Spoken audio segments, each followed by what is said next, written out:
الحمد لله نحمده ونستعينه ونستغفره ونؤمن به ونتوكل عليه ونعوذ بالله من شرور أنفسنا ومن سيئات أعمالنا من يهده الله فلا مضل له ومن يضلله فلا هادي له ونشهد أن لا إله إلا الله وحده لا شريك له ونشهد أن سيدنا مولانا محمدا عبده ورسوله أرسله بالحق بشيرا ونذيرا صلى الله تعالى عليه وعلى آله وأصحابه وبارك وسلم تسليما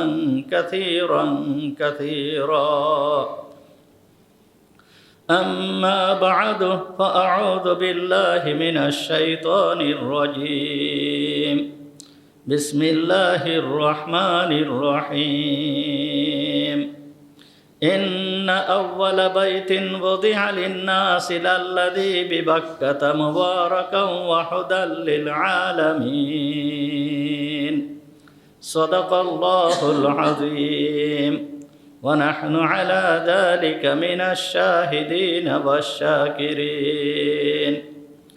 اللهم صل على محمد وعلى آل محمد كما صليت على إبراهيم وعلى آل إبراهيم إنك حميد مجيد اللهم بارك على محمد وعلى آل محمد كما باركت على إبراهيم وعلى آل إبراهيم إنك حميد مجيد سبحانك لا علم لنا إلا ما علمتنا اللهم انفعنا بما علمتنا فعلمنا ما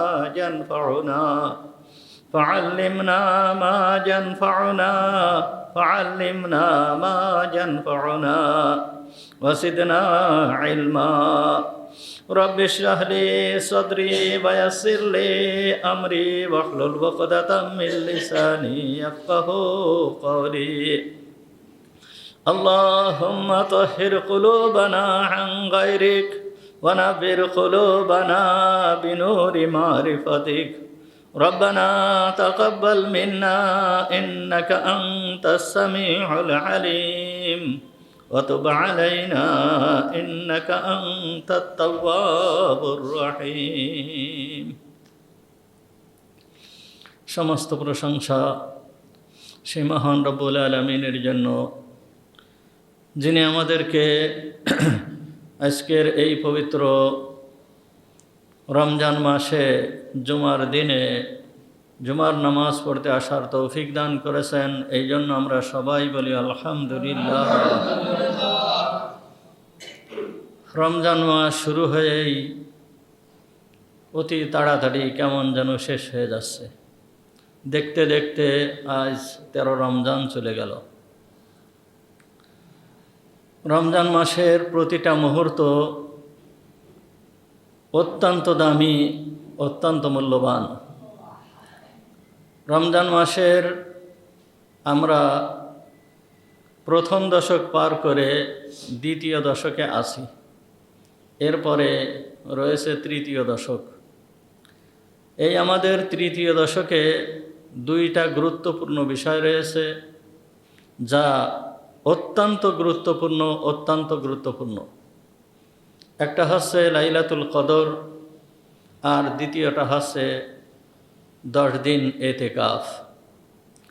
লাইলাতুল কদর পাওয়ার জন্যই মুহাম্মদুর রাসূলুল্লাহ সাল্লাল্লাহু আলাইহি ওয়াসাল্লাম রমজান মাসে এতেকাফ করেছেন।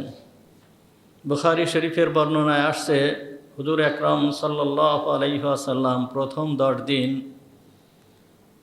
রমজানের প্রথম 10 দিন রমজানের শুরু থেকে নিয়ে প্রথম 10 দিন এতেকাফ করেন। এতেকাফ করার পরে হযরত জিবরিল আমিন আলাইহিস সালাম এসে বললেন যে হুজুর আপনি যেই জন্য ইতিকাফ করতেছেন তা সামনে। এরপর হুজুর আকরাম সাল্লাল্লাহু আলাইহি ওয়াসাল্লাম মাঝের 10 দিন এতেকাফ করেন। এরপর মাঝের 10 দিন এতেকাফ করার পরে জিবরিল আমিন আলাইহিস সালাম এসে বলল, হুজুর আপনি যে লাইলাতুল কদর খোঁজ করতেছেন এটা সামনে।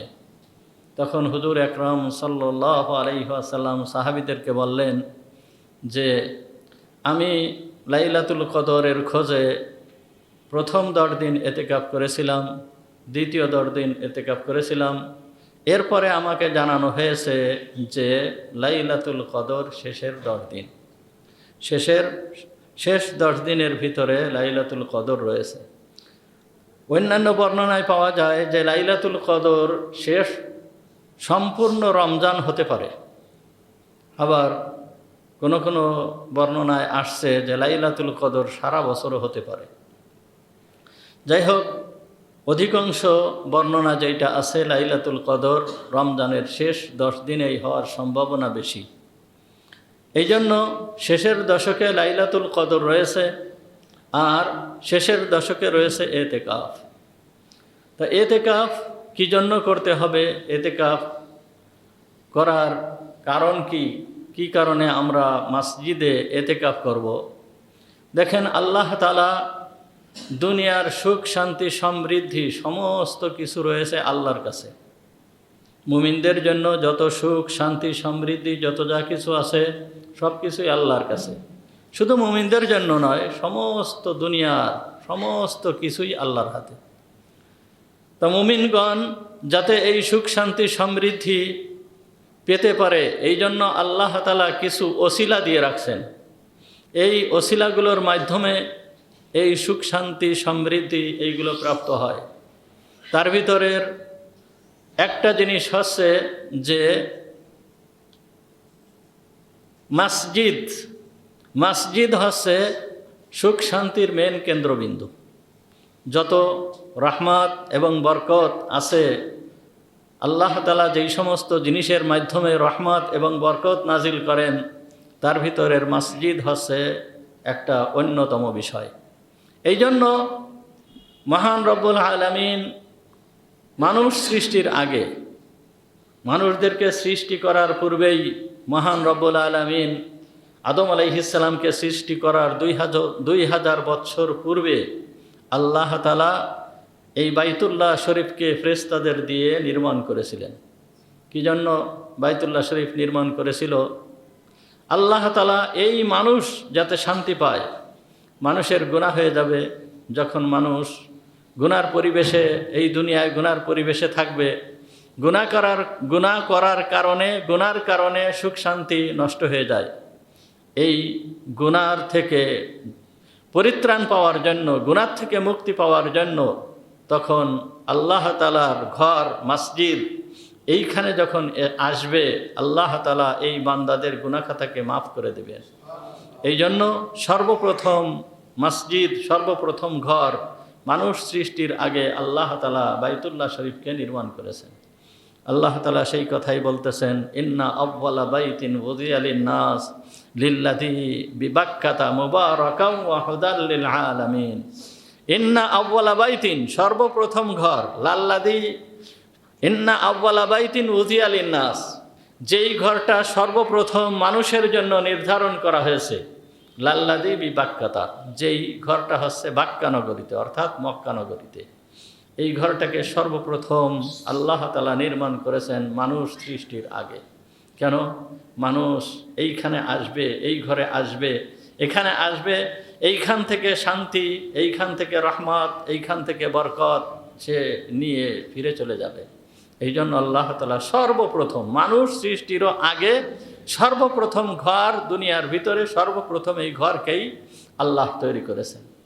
এই ঘরের ভিতরে আল্লাহ তাআলাই বলতেছেন, লাল্লাযী বিবাক্কাতা মুবারাকান, এই ঘরটা হচ্ছে কি বরকতপূর্ণ, বরকতময়। এই ঘরের উপরে আল্লাহ তাআলা প্রত্যেক দিন 120টা করে রহমত অবতীর্ণ করেন। এই রহমতগুলো হাজী সাহেব এবং যেই সমস্ত ভাইয়েরা উমরা করতে যান, তারা এই রহমতগুলো প্রাপ্ত হন। আর এই রহমতগুলো হজ শেষ করে তার নিজের এলাকায় নিজের দেশে বহন করে নিয়ে চলে আসেন। এই সমস্ত রহমতের ভাগী সারা বিশ্ব হয়ে যায়। আল্লাহ তাআলা মুবারাকান ওয়া হুদান, হুদান অর্থাৎ এইটা হচ্ছে জান্নাতের পথ দেখানোর জন্য আল্লাহ তাআলা এই ঘরকে তৈরি করেছেন। তার কারণ মানুষের আসল সুখ, আসল শান্তি হচ্ছে জান্নাতে। দুনিয়ায় মানুষের শান্তি না, এটা শান্তির একটা উপকরণ। শান্তি কেমন এটা একটু বোঝানোর জন্য এই দুনিয়ার সামান্য শান্তি, কিন্তু মুমিনের শান্তি হচ্ছে জান্নাত। এই জান্নাতে কিভাবে যেতে হবে সেইটা দেখানোর জন্য, সেইটাকে বোঝানোর জন্য আল্লাহ তাআলা তার এই সর্বপ্রথম এই ঘরটাকে নির্মাণ করেছেন। এইভাবে এই ঘর নির্মাণ করার পরে আল্লাহ তাআলা হযরতে আদম আলাইহিস সালামকে দিয়েও এরপর আবার এই ঘরকে আল্লাহ তাআলা নির্মাণ করাইছেন। আদম আলাইহিস সালামের পরে হযরতে ইব্রাহিম আলাইহিস সালামকে দিয়ে এই ঘর আবার পুনর্নির্মাণ করাইছেন। ইব্রাহিম আলাইহিস সালাম এই ঘরের পাশে তার সন্তানদেরকে, তার পরিবারকে রেখে যে দোয়া করেছিল, কিছুই নেই ওই জায়গায়, কোনো কিছুই নেই, একেবারে ময়দান, ফাঁকা ময়দান। এই ময়দানে তার সন্তানদেরকে রেখে দোয়া করেছিল, হে আল্লাহ, আমার এই পরিবার যেন তোমার হুকুম ঠিক মতন মানতে পারে সেই তৌফিক তুমি তাদেরকে দান করো। আর যেহেতু তোমার এই ঘরের পাশে আমি তাদেরকে রাখলাম, তারা তোমার এই ঘরে তোমার ইবাদত করবে, তাদের খাদ্য খাবারের প্রয়োজন হবে, সুতরাং তাদেরকে ফলমূল দ্বারা তুমি খাদ্য দান করো। আল্লাহ তাআলা হযরত ইব্রাহিম আলাইহিস সালামের দোয়াকে কবুল করেছিলেন এবং আল্লাহ তাআলা পরিষ্কারভাবে ইব্রাহিম আলাইহিস সালামের দোয়াকে কেমনভাবে কবুল করেছেন আল্লাহ তাআলা বলতেছেন, ওয়া ইউজবা ইলাইহি সামারাতু কুল্লি শাই। তাদের দিকে দুনিয়ার যত ফসল আছে, দুনিয়ার যত ফল আছে, অর্থাৎ দুনিয়ার যত উৎপন্ন দ্রব্য, প্রত্যেকটা জিনিসের উৎপন্ন দ্রব্য যা আছে তাদের দিকে পাঠানো হয়।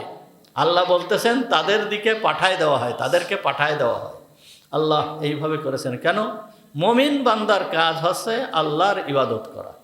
যখন ওই ব্যক্তি আল্লাহর ইবাদত করবে তখন আল্লাহ তাআলা তার রেজেকের দায়িত্ব আল্লাহ তাআলা নিজেই নিয়ে নেন, সমস্ত কিছুর ব্যবস্থা আল্লাহ তাআলা করে দেন। এই জন্য হযরত ইব্রাহিম আলাইহিস সালাম এই ঘর নির্মাণ করেন।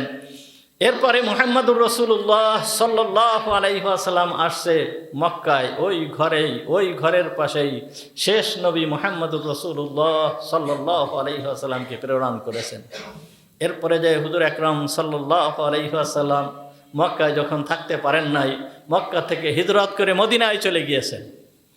মক্কা থেকে হিজরত করে মদিনায় চলে গিয়েছেন। মদিনায় হিজরত করে যে হুজুর আকরাম সাল্লাল্লাহু আলাইহি ওয়াসাল্লামের সর্বপ্রথম কাজ, একেবারে সর্বপ্রথম কাজ যেটা হুজুর সাল্লাল্লাহু আলাইহি ওয়াসাল্লাম করেছিলেন সেইটা হচ্ছে মসজিদ নির্মাণ।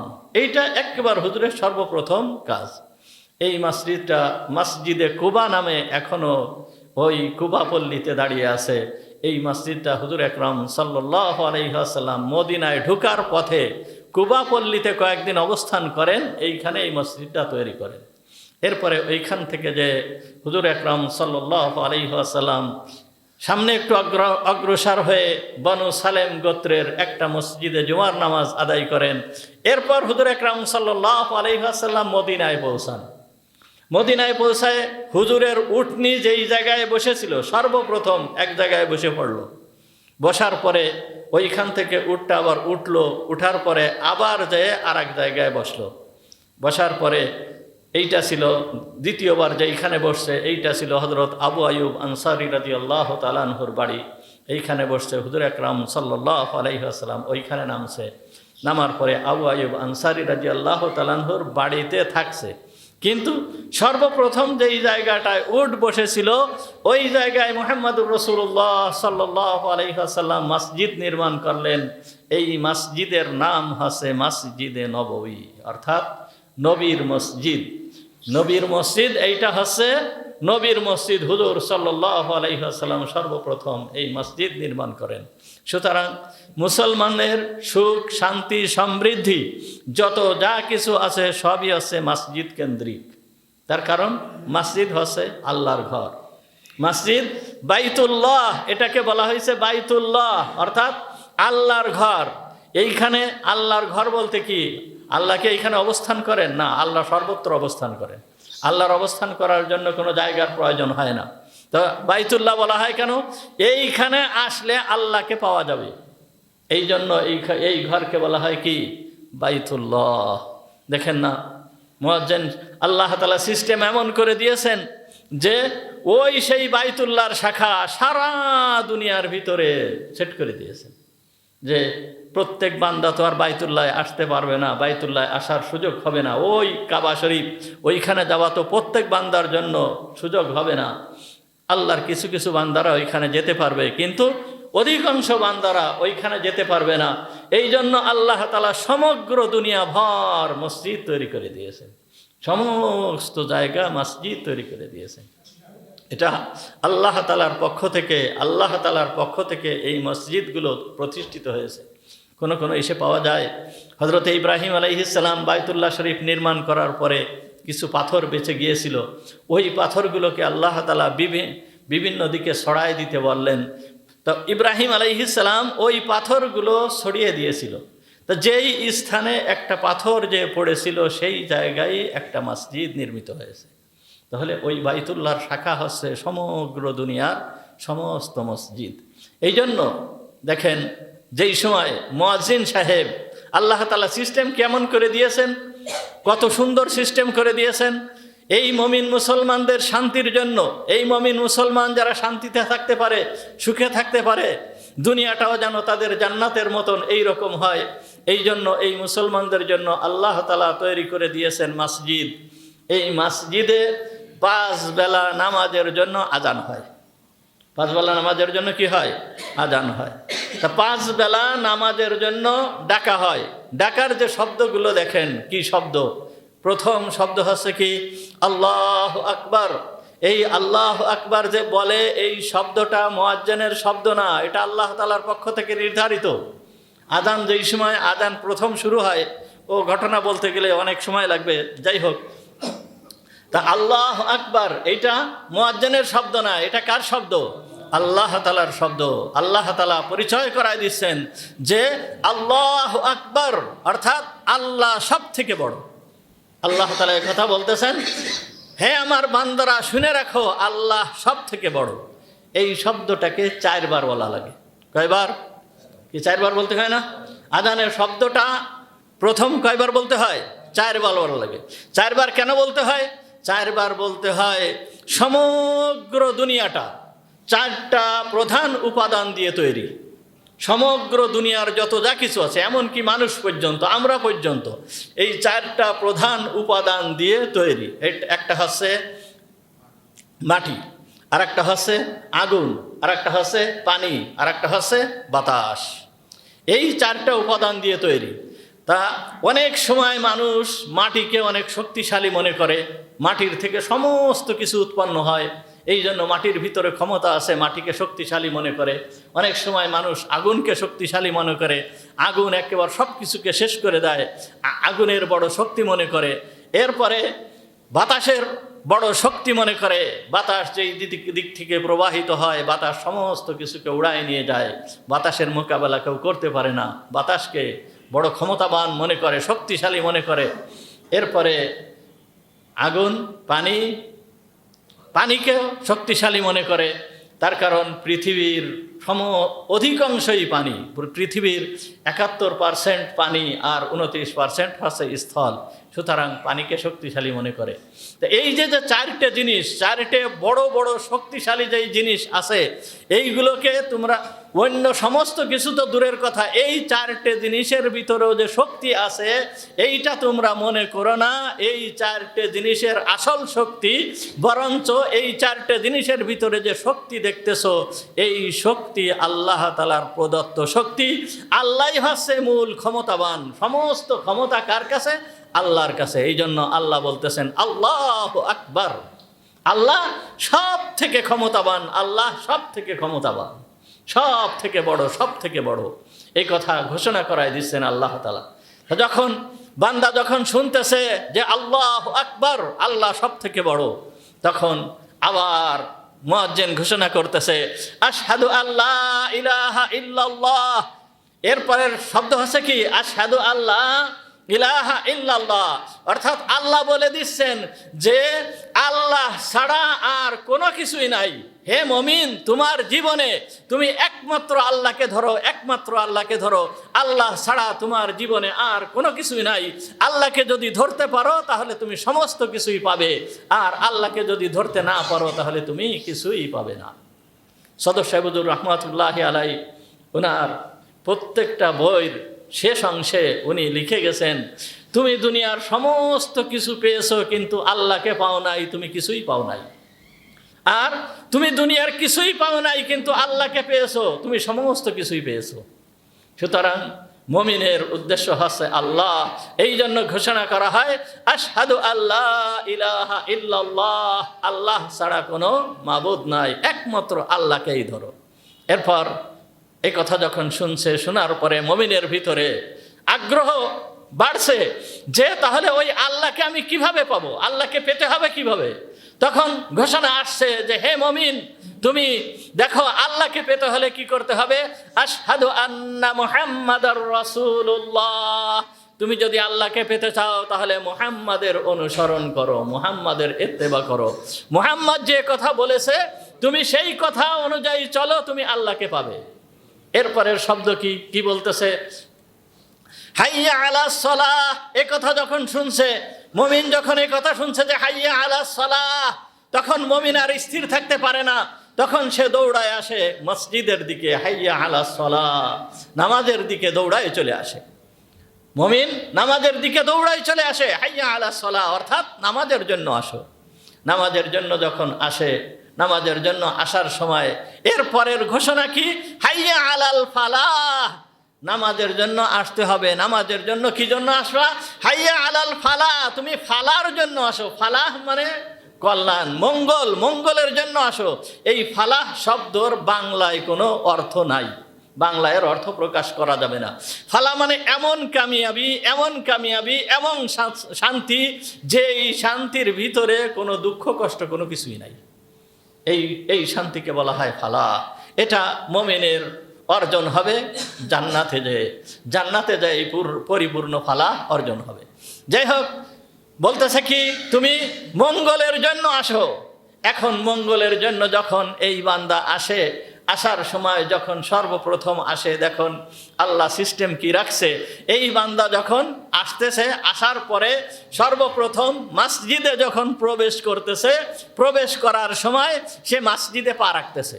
পা রেখে কি বলতেছে, আল্লাহুম্মা আফতাহ লি আবওয়াবা রাহমাতিক। আল্লাহুম্মা মানে হে আল্লাহ, ইফতাহ খুলে দাও, লি আমার জন্য, আবওয়াবা রাহমাতিক তোমার রহমাতের দরজাসমূহ।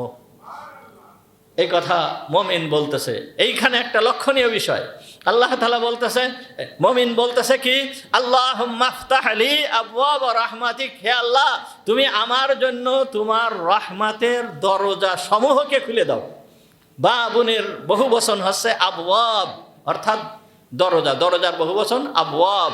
তা রহমতের দরজা সমূহ, বান্দা হচ্ছে একজন, তাই সে দরজা সমূহ খুলে দেওয়ার কথা কি জন্য বলতেছে, কারণ হচ্ছে দেখেন এই জায়গায় আল্লাহ তাআলা এমন সিস্টেম করে রাখছে যে হে বান্দা তুমি যখন মসজিদে আসছো তোমার বিভিন্ন ধরনের রহমতের প্রয়োজন, বিভিন্ন ধরনের রহমতের প্রয়োজন। তোমার নিজের খাবারের জন্য রহমতের প্রয়োজন। এই জন্য বান্দা বলে যে হে আল্লাহ তুমি আমার রেজেকের অর্থাৎ খাবারের যেই পরিমাণ যা খাবার লাগবে এই খাবারের প্রয়োজনীয় রহমত তুমি আমাকে দান করো। হে আল্লাহ আমার কাপড় লাগবে, পরিধানের বস্ত্র লাগবে, এই পরিধানের বস্ত্র যাতে আমার জন্য সহজ হয়ে যায় এই জন্য তুমি আমার জন্য রহমত দান করো। হে আল্লাহ আমার সন্তানের জন্য রহমত দান করো। হে আল্লাহ আমার সুস্বাস্থ্যের জন্য রহমত দান করো।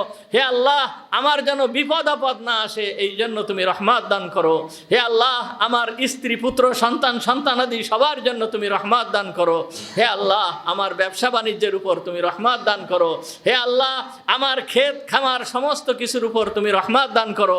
এইভাবে যত রহমত আছে তোমার রহমতের দরজা সমূহ তুমি খুলে দাও। বান্দা এইভাবে বলেই মসজিদে প্রবেশ করে।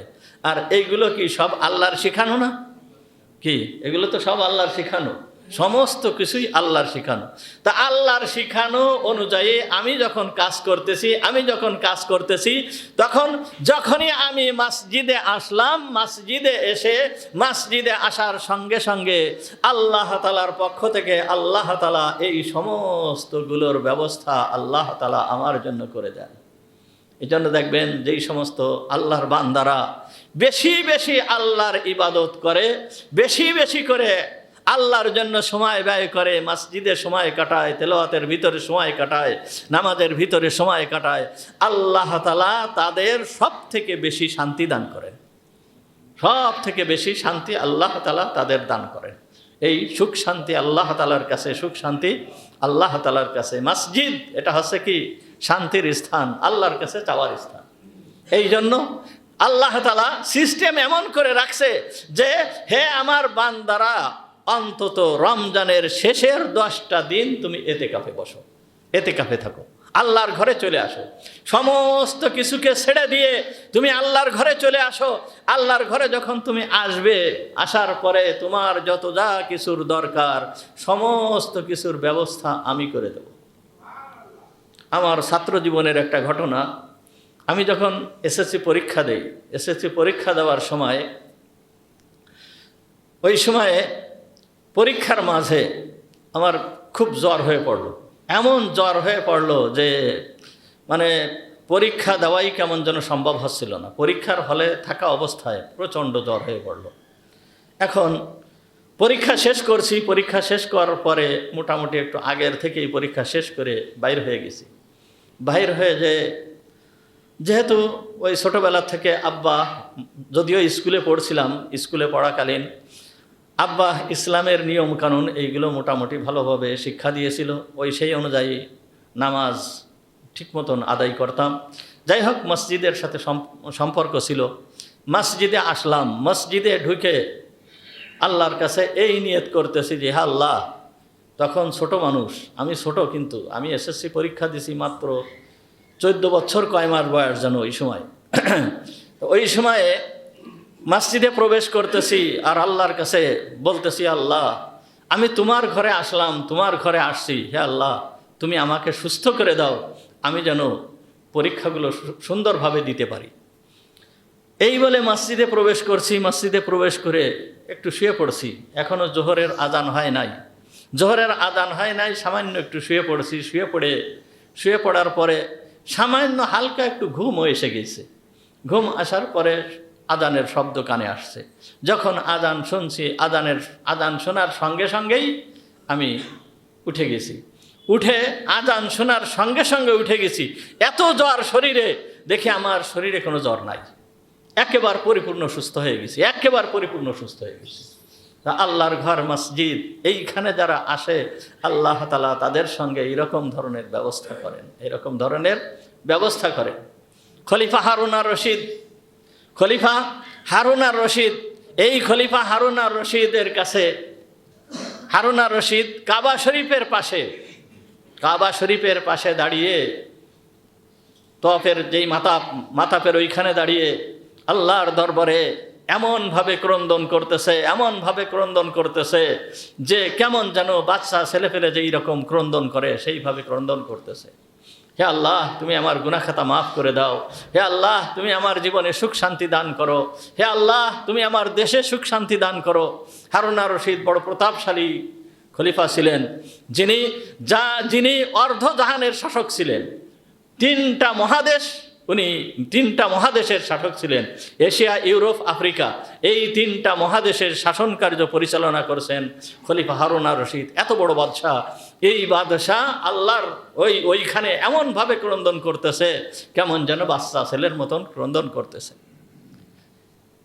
এই অবস্থা দেখে একটা লোক দেখতেছে হারুন আর রশিদ এইভাবে ক্রন্দন করতেছে, তার সন্তান তার কাছে রয়েছে, ছেলেকে বলতেছে, হে আমার ছেলে তুমি ওই দিকে তাকায় দেখো, উনজুর ইলা জাব্বারিল আরদ কাইফা ইয়াতাদাররু ইলা জাব্বারিস সামা। হে আমার ছেলে তুমি দেখো এই জমিনের প্রতাপশালী বাদশাহ কেমন করে ছোট্ট বাচ্চার মতন মহান রবের দরবারে, এই সমগ্র জাহানের রব যে তার দরবারে কিভাবে ক্রন্দন করতেছে। তা আল্লাহর দরবার থেকে সমস্ত কিছুই নিয়ে নিতে হয়, সমস্ত দিতে হয়। এই খলিফা হারুন আর রশিদের আর একটা ঘটনা মনে পড়ল। খলিফা হারুন আর রশিদ উনি দান করতেন, প্রচুর পরিমাণে দান করতেন। উনি যখন ঘর থেকে বের হতেন, পাশে যেই সমস্ত লোকেরা থাকতো এই সবাইকে দান করত। তা খলিফা হারুন আর রশিদের যখন উনি বের হতেন, দুইজন ফকির ওই বসে বসে ওইখানে বসে থাকতো, ওরা ভিক্ষা করত। তো একজন ফকিরের খুব প্রয়োজন হলো, যে এমন প্রয়োজন হয়েছে যেই প্রয়োজন এই সাধারণত 2-1 টাকায় তার হচ্ছে না। এখন ও মনে করলো যে আমি খলিফার কাছে যে যদি একটু আমার এই চাহিদাটা যদি পেশ করতে পারি তাহলে সে হয়তো আমাকে কিছু দেবে, আমি আশা করি যে উনি আমাকে ফেরত দেবেন না। ও চলে গেছে খলিফার কাছে, বাদশার বাড়িতে চলে গেছে। এখন খলিফার কাছে যখন গিয়েছে, যাওয়ার পরে এখন হয়তো মনে করতে পারেন যে সে খলিফার দরবারে কিভাবে ঢুকলো। সাধারণ মানুষের, অর্থাৎ এই রকম দরিদ্র মানুষ যারা ছিল তাদের এইভাবে যাওয়ার অনুমতি বাদশার পক্ষ থেকে ছিল, যে কোন লোকটা কোন সময় কি দেখি বিপদে পড়বে, সে যেন তার নিজের প্রয়োজন আমার কাছে বলতে পারে, এই রকম অনুমতি ছিল। তাদের দেখে যে খলিফা ওইখানে নাই, বাড়িতে নাই। তখন বাড়ি থেকে বলা হলো, বাড়ির গেটের যেই সমস্ত পাহারাদার যারা ছিল তারা বললো যে হুজুর তো বাড়িতে নাই। তখন বলতেছে কোথায়? তখন বলতেছে যে উনি ওই যে ওই ঘর, ওই যে মসজিদে ওইখানে আছে। তা যে দেখে উনি ওই মসজিদে যে একা একা নির্জনে একা একা মসজিদে একা একা বসে 2 হাত তুলে আল্লাহর দরবারে দোয়া করতেছে, 2 হাত তুলে আল্লাহর দরবারে চাচ্ছে। সে সমস্ত কিছু চাচ্ছে, নিজের জন্য চাচ্ছে, নিজের পরিবারের জন্য চাচ্ছে, সন্তানের জন্য চাচ্ছে, দেশের জন্য চাচ্ছে। 2 হাত উঠায় সে আল্লাহর দরবারে ক্রন্দন করতেছে, এমনভাবে ক্রন্দন করতেছে কেমন যেন ছোট বাচ্চা যেই রকম ক্রন্দন করে সেইভাবে ক্রন্দন করতেছে। ও ফকির মনে করলো যে কি, আমি চাই 1 হাত দিয়ে, আমি চাই 1 হাতে। অর্থাৎ যখন কোনো ফকির ভিক্ষুক যখন সে কিছু চায় তখন কি বলে, আমাকে কিছু দেন, কি 1 হাত দিয়ে চায়। আর এ দেখি এমন ভিক্ষুকে 2 হাত উঠে চাওয়া শুরু করছে, এ 2 হাত উঠায় চাচ্ছে। তো এ 2 হাত উঠে যার কাছে চাচ্ছে, আমি তো তার কাছে চাতি পারি, আমি এর কাছে আসছি কেন, আমি এর কাছে কেন চেতে আসছি, আমি এর কাছে আর চাবো না, আমি যাই। ও যার কাছে চেয়েছে, ও যার কাছে চাচ্ছে, আমিও তার কাছে যাব। এখনও চলে আসছে। আসার পরে ওই জায়গায় 2 জন ভিক্ষুক, ও আর আরেকজন, এই 2 জন ছিল। ওর কাছে এসে বলতেছে, দেখো আমি দেখলাম খলিফা এরকম, সে আল্লাহর কাছে চাচ্ছে, সুতরাং আমি আর খলিফার কাছে যাব না, আমিও আল্লাহর কাছে যাব। এই বলে মোটামুটি ও ওইখান থেকে 2-1 দিন একটু দূরে চলে গিয়েছে, 2-1 দিন আর ওইখানে ও নেই। তা যখন ওইখানে নাই, তখন খলিফা হারুন আর রশিদ যখন এই জায়গা দিয়ে যাচ্ছে, যাওয়ার সময় ওই ফকিরের কাছে জিজ্ঞেস করতেছে, এইখানে সেই লোকটা গেল কোথায়, সে কই? তা ওই ফকির একটু বানায় সানায় বলছে, সাধারণত যা মানুষ যা করে থাকে, বলে কি যে হুজুর আপনার দান ও নেবে না, আপনার দান ও নেবে না, এই জন্য সে চলে গেছে, ওর আপনার দানের কোনো প্রয়োজন নেই, এই জন্য সে চলে গেছে। তখন খলিফার মনের ভিতরে একটু লাগছে, কি ও এত বড় ফকির মানুষ, সে দান না হলে চলতে পারে না, আর এত বড় কথা সে আমার দান নেবে না, ও চলবে কিভাবে? যাই হোক, মোটামুটি এই কথা বলার পর বলে চলে গেছে। কিন্তু এই কথা আবার ওর কানে গেছে। ওর কানে যাওয়ার পরে ও মনে করছে তাহলে তো বাদশাহ আমার পরে অসন্তুষ্ট হয়ে গিয়েছে। ও মোটামুটি ওইখানে আসছে, এসে বসে থাকে, কিচ্ছু বলে না। খলিফা বের হয়ে যায় কিন্তু কিচ্ছু বলে না। কিন্তু এই দিনের পরের থেকে, ওই কথা শোনার পরের থেকে খলিফা হারুন আর রশিদ উনি কি করছে, উনি যখন ঘর থেকে বের হয়, বাড়ি থেকে বের হওয়ার সময় কি করে, ওই ওনার যে লোক আছে ওকে বলছে যে তুমি আমার বের হওয়ার সময় একটা মুরগিকে ভুনা করবে, ওই মুরগির পেট কেটে পেটের ভিতরে 2টা দিনার দিয়ে দেবে, 2টা দিনার। অর্থাৎ 2 দিনার অর্থাৎ 2 তোলা স্বর্ণ। তো এখন 2 তোলা স্বর্ণের দাম কত? প্রায় 3 লক্ষ টাকা। এখন 2 তোলা স্বর্ণের দাম প্রায় 3 লক্ষ টাকা। 2টা দিনার ওই মুরগির পেটের ভিতরে তুমি দিয়ে দেবে। এরপরে ওইটে নিয়ে খলিফা হারুন আর রশিদ ওই যেই ফকির ওইখানে বসে বসে চায় ওই মুরগি ভুনাটা ওকে দেয়। আর ওই যেই ফকির আল্লাহর কাছে চাবে ওকে 2টা দিরহাম দেয়। 2টা দিরহাম, দিরহাম মানে রূপোর মুদ্রা। আর এটার ভিতরে কি রয়েছে? 2টা স্বর্ণের মুদ্রা। আর ওকে দেয় কত? 2টা দিরহাম। তা এইভাবে দিয়ে খলিফা হারুন আর রশিদ প্রত্যেক দিন এইভাবে দিচ্ছে, এইভাবে দিয়ে দিয়ে চলতেছে, এইভাবে চলতেছে। কিছুদিন পরে দেখে যে ওই সেই ফকির ওইখানে আর নাই। যখন ফকির ওইখানে নাই, বাদশাহ দেখে যে কিরে এই ফকির এইখানে নেই কেন? কত বড় হুঁশিয়ার বাদশাহ! দেখেন একজন ফকির, সে কোথায় থাকে না থাকে এই সমস্ত খোঁজ খবরও তিনি রাখতেন। এইখানের এই ফকির কোথায় গেছে, এইখানের ফকির নেই কেন? তখন ওই ফকির বলতেছে যে হুজুর, তার কি আর এখন ভিক্ষা করা লাগে? সে তো এখন কোটি কোটি টাকার মালিক। তখন বলছে, কি বলো তুমি? কোটি কোটি টাকার মালিক? তার মানে সে তো ভিক্ষা করে তার সংসার চালাতো, সে কিভাবে এত টাকার মালিক হয়েছে? তা বলতেছে যে সে তো এখন বহু টাকার মালিক, সে তার এখন আর ভিক্ষা করার প্রয়োজন হয় না, সে এইরকম বহু টাকার মালিক হয়ে গেছে। এখন বলতেছে, তা তুমি বহু টাকার মালিক হতে পারলে না? তা বলতেছে যে হুজুর, আমি কিভাবে বহু টাকার মালিক হব? আমাকে আপনি দান করেন একটা ভুনা মুরগি, একটা মুরগি ভুনা, আর তাকে আপনি দান করেন 2 দিরহাম। আমাকে একটা ভুনা মুরগি দান করেন, তাও ওই মুরগিটা জবাই করে একেবারে রান্না করে ওই মুরগিটা আপনি আমাকে দান করেন। যদি তাজাও থাকতো তাহলে না বিক্রি টিক্রি করা যেত, কিন্তু সে মুরগি তো তাজা না, একেবারে ভুনা করে আপনি দেন। তা ওই মুরগি আমাকে দেন আর তাকে দেন 2 দিরহাম। তো 2 দিরহাম নিয়ে নিয়ে নিয়ে নিয়ে সে তো এখন ধনী হয়ে গেছে। তখন বলতেছে, তুমি বলো কি, তোমাকে যে ভুনা মুরগি দিই ওই মুরগি তুমি কি করিছো?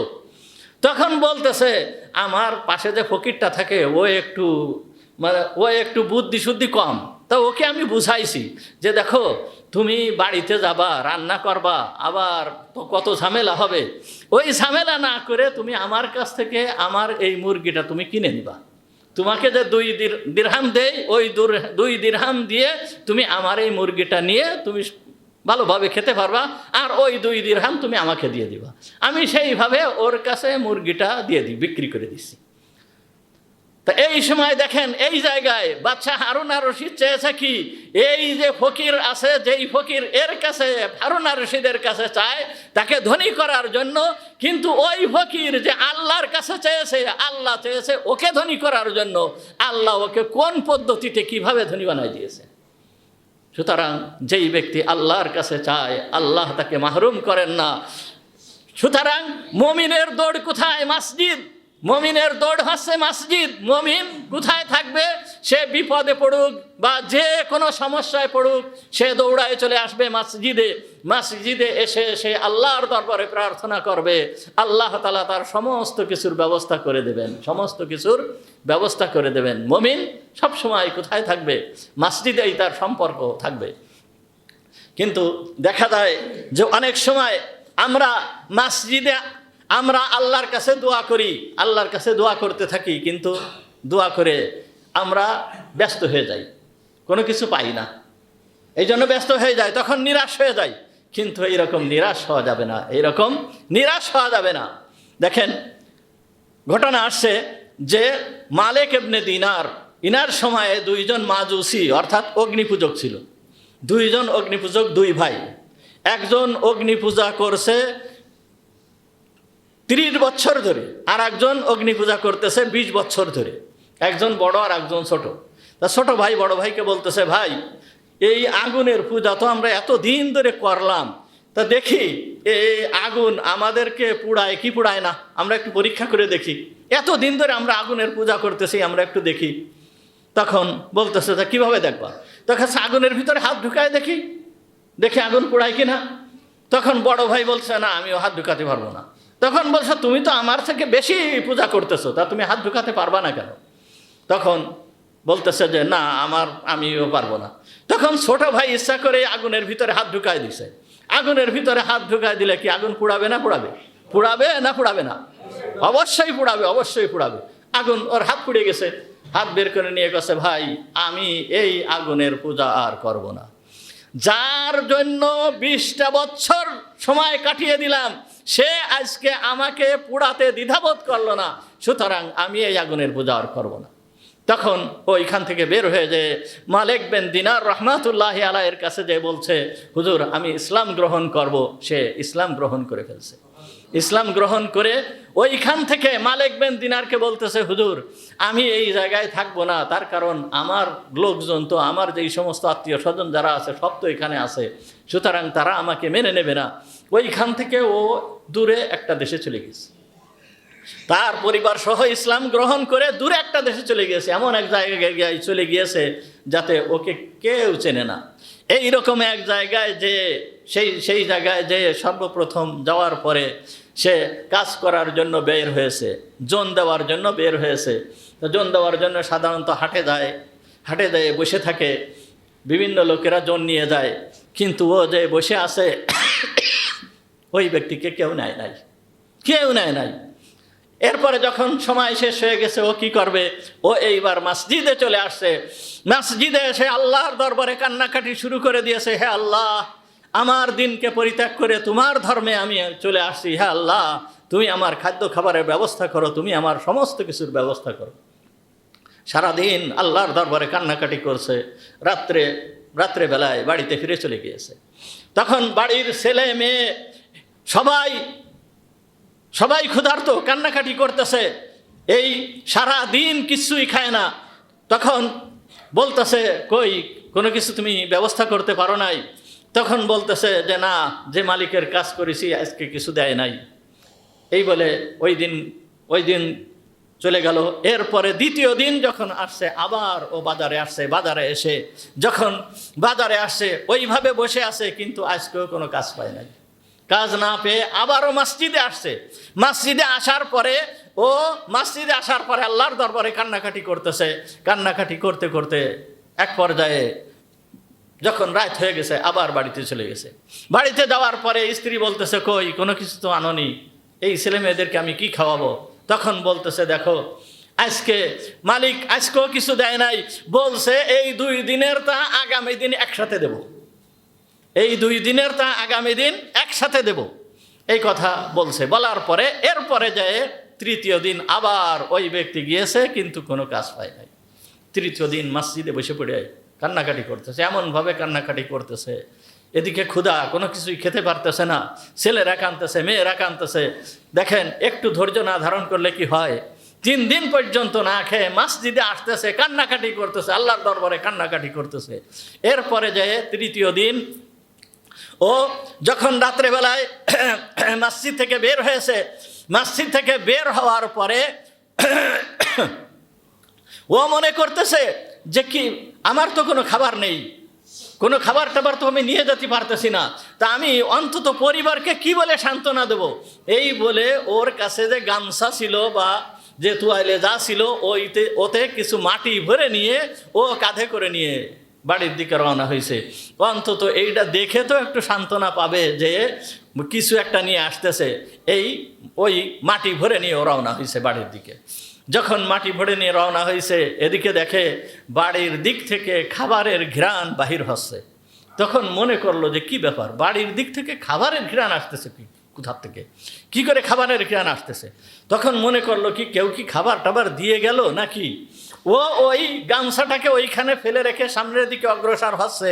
বাড়ির দিকে যায়, দেখে ছেলে মেয়েরা ঘুমায় গেছে, স্ত্রী অপেক্ষা করতেছে, এবং সে স্ত্রী আজকে বাইরে এসে ডাকতেছে যে তুমি কই, তুমি এত দেরি করতেছো কেন, তুমি তাড়াতাড়ি আসো। তখন বলতেছে যে কি ব্যাপার, কি হয়েছে, তো এত খাবারের ঘ্রাণ পাচ্ছি, কি হয়েছে?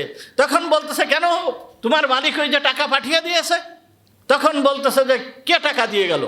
তখন বলতেছে, কেন তুমি যেই মালিকের কাজ করেছো ওই মালিক একটা পাত্র ভর্তি দিনার আমাকে দিয়ে যে বলতেছে তোমার স্বামী কাজ করেছিল, তার মজুরি এইটা তুমি নাও, কিন্তু তোমার স্বামী একটু জলদি করছে, যদি তাড়াতাড়ি না করতো তাহলে আরও দিতাম। চিন্তা করছেন, একটা পাত্র ভর্তি দিনার, স্বর্ণ মুদ্রা ভর্তি সব কিছু আল্লাহ তাআলার পক্ষ থেকে আল্লাহ তাআলা দিয়ে গিয়েছে। তা আল্লাহ তাআলা আল্লাহর বান্দাদেরকে দেওয়ার জন্য সদা সর্বদা প্রস্তুত, কিন্তু আমরা নিতে চাই না। আমরা নিতে চাই না। একটু কষ্টের ভিতরে পড়লি মনে করি যে কি হলো, কি হয়ে গেল, আমি আল্লাহ আমার দোয়া কবুল করলো না, আল্লাহ আমার ডাক শুনতেছে না। এই রকম তাড়াহুড়া করা যাবে না। আল্লাহ অবশ্যই দেয়, আল্লাহ অবশ্যই দেয়। আল্লাহ আল্লাহ আপনাকে আমাকে দেবে না তো দেবে কাকে? ফিরাউনকে পর্যন্ত দিছে। ফিরাউনকে দিছে না? ফিরাউন বলেছিল যে এই নীল নদের পানি আমার অধীনে করে দাও। আল্লাহর কাছে বলেছিল নীল নদের পানি যেন আমার হুকুম মতন চলে। আল্লাহ তাআলা নীল নদের পানিকে ফিরাউনের হুকুম মতন করে দিয়েছিল। ইবলিস বলেছিল, যেই সময় ইবলিসকে বিতাড়িত করে দিয়েছে, যেই সময় আল্লাহ তাআলা বিতাড়িত করে দিচ্ছে, ওই সময় ইবলিস বলছে, ইবলিস যা যা আল্লাহর কাছে দরখাস্ত করেছে আল্লাহ সব কিছু মঞ্জুর করেছে। তা তাদের দরখাস্ত যদি আল্লাহ তাআলা মঞ্জুর করে, আপনার আমার দরখাস্ত মঞ্জুর করবে না? কি মুমিনদেরকে যদি আল্লাহ না দেয় আর দেবে কাদেরকে? কাদেরকে দেবে? এই জন্য একটু ধৈর্য ধারণ করতে হয়। একটু কি করতে হয়? ধৈর্য ধারণ করতে হয়, একটু সহ্য করতে হয়। ধৈর্য ধারণ করলে আল্লাহ তাআলা অবশ্যই দান করেন। একটা যুবক ও হারাম শরীফে গিয়েছে। হারামে সাধারণত অনেক আল্লাহওয়ালা ব্যক্তিরা থাকে, বহুত আল্লাহওয়ালা ব্যক্তিরা ওই হারামে পড়ে থাকে। তো এক যুবক একজন ব্যক্তিকে দেখে মনে করছে এই ব্যক্তির কাছে আমি কিছুদিন থাকবো, এই ব্যক্তির কাছে কিছুদিন থেকে আমি আল্লাহকে পেতে পারবো, আল্লাহকে পাবো। তখন ওই যুবক ওই ব্যক্তির কাছে যে বলতেছে যে হুজুর আমি আপনার কাছে কিছুদিন অবস্থান করতে চাই, থাকতে চাই। তখন বলল যে না বাবা, তুমি আমার কাছে থেকো না, আমার কাছে কোনো কিছু নাই, তুমি অন্য একজন ভালো আল্লাহওয়ালার কাছে চলে যাও, তার কাছে যেয়ে তুমি থাকো। তখন বলতেছে না হুজুর আমি আপনার কাছেই থাকবো, আমি আপনার কাছেই থাকতে চাই। ওই যুবকের কথা বলার পরে তখন ওই ব্যক্তি বলতেছে আচ্ছা ঠিক আছে, তুমি যদি থাকতে চাচ্ছ তখন থাকো। এখন ওই ব্যক্তি, ওই আল্লাহওয়ালা ওই ব্যক্তি, উনি এহরাম করে উনি কাবা শরীফ তওয়াফ করবে। কাবা শরীফ তওয়াফ করার জন্য হারামের থেকে মসজিদে হারামের থেকে বাইতুল্লাহ কাবার চত্বরে নামতেছেন। লাব্বাইক আল্লাহুম্মা লাব্বাইক, লাব্বাইক লা শারীকা লাকা লাব্বাইক। তওয়াফ শুরু করার আগে যখন নামতেছে, যখন বলতেছে লাব্বাইক আল্লাহুম্মা লাব্বাইক, লাব্বাইক অর্থাৎ হে আল্লাহ আমি উপস্থিত, তখন ওই যুবক শুনতেছে গায়েবের থেকে আওয়াজ হচ্ছে লা লাব্বাইক, লা লাব্বাইক, অর্থাৎ তোমার লাব্বাইক এটা গ্রহণযোগ্য না, তোমার লাব্বাইক এটা গ্রহণযোগ্য না। ওই যুবকের কথা শুনে ফেলছে। যখন এ কথা শুনছে, শোনার পরে তওয়াফ শেষ হয়েছে, এরপরে ওই লোক আসছে, আসার পরে বলতেছে হুজুর আমি চলে যাচ্ছি। তখন বলতেছে কেন বাবা তুমি চলে যাচ্ছ কেন? তুমি অনেক আগ্রহ নিয়ে তুমি থাকতে চাইছো। তখন বলতেছে আপনার কাছে আসছিলাম কিছু নেওয়ার জন্য, কিন্তু আপনার কাছে কিছু নেই, এই জন্য আমি আপনার কাছে থাকবো না।